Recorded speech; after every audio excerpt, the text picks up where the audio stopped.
बेटा घर में घुसते ही बोला, मम्मी कुछ खाने को दे दो यार, बहुत भूख लगी है।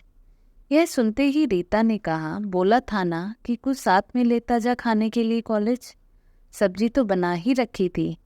बेटा झुंझलाकर बोला, यार मम्मी अपना ज्ञान ना अपने पास रखा करो। अभी जो कहा है वो कर दो बस। और हाँ, रात में थोड़ा ढंग का खाना बनाना। पहले ही मेरा दिन अच्छा नहीं गया है।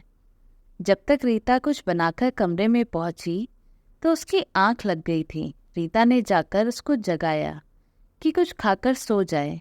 वह चीख कर माँ के ऊपर चिल्ला पड़ा कि जब आंख लग गई थी तो उठाया क्यों। रीता ने कहा, तूने ही तो कुछ बनाने को कहा था।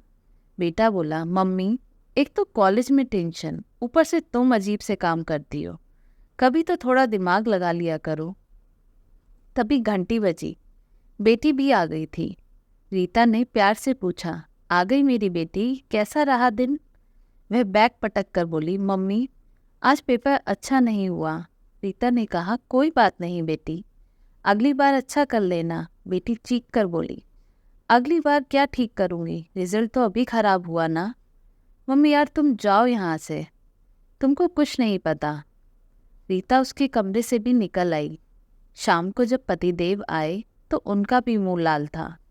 थोड़ी बात करने की कोशिश की, उनकी परेशानी जानने की कोशिश करने लगी तो वह भी झल्लाकर बोले, यार मुझे अब तंग मत करो, कुछ देर अकेला छोड़ दो मुझे।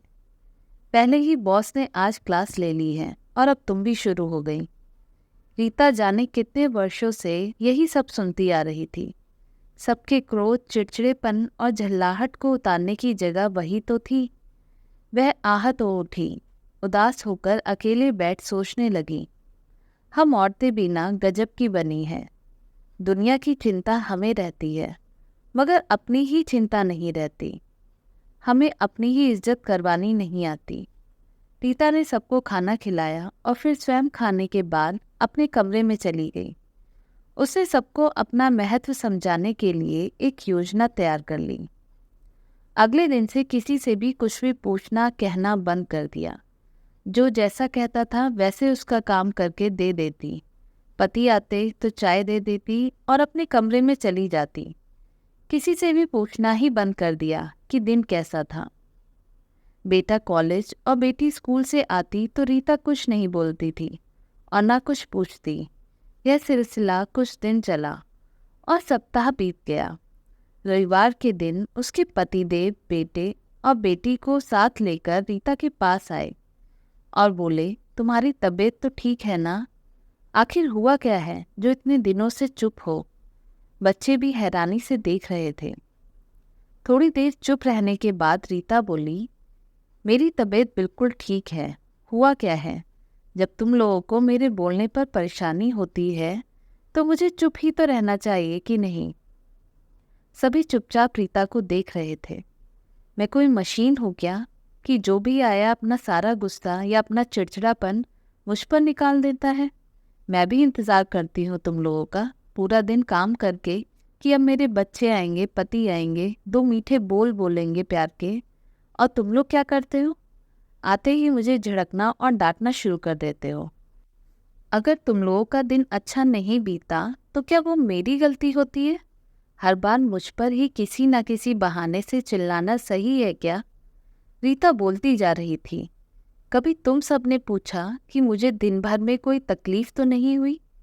जब भी घर में तुम लोग घुसे कि बाहर का सारा गुस्सा मेरे प्यार पर उतारना शुरू कर देते हो, तो फिर मैं किस लिए बोलूं?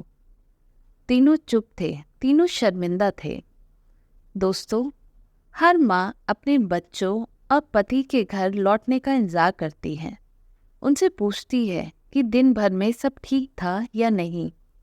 लेकिन कभी कभी हम उनके प्यार और लगाव को सहज उपलब्ध मानकर केवल उपेक्षित ही नहीं करते, बल्कि यह भी मान लेते हैं कि इनका काम ही बिना शर्त प्यार देना है। हर चीज़ का गुस्सा उन पर निकालते हैं, बिना समझे बूझे झिड़क भी देते हैं। कभी कभार उलझन में तो यह स्वाभाविक है, लेकिन अगर यह आदत बन जाए तो घर वालों को महत्व का एहसास दिलाना भी आवश्यक है। तो दोस्तों, आपको ये कहानी कैसी लगी हमें कमेंट करके बताइएगा। चैनल पे नए हो तो सब्सक्राइब ज़रूर कीजिएगा और बेल आइकन भी दबाइए, जिससे कि आपको हमारे सारे नोटिफिकेशन मिलते रहे। और वीडियो को लाइक एंड शेयर भी कीजिएगा। वीडियो देखने के लिए बहुत बहुत धन्यवाद।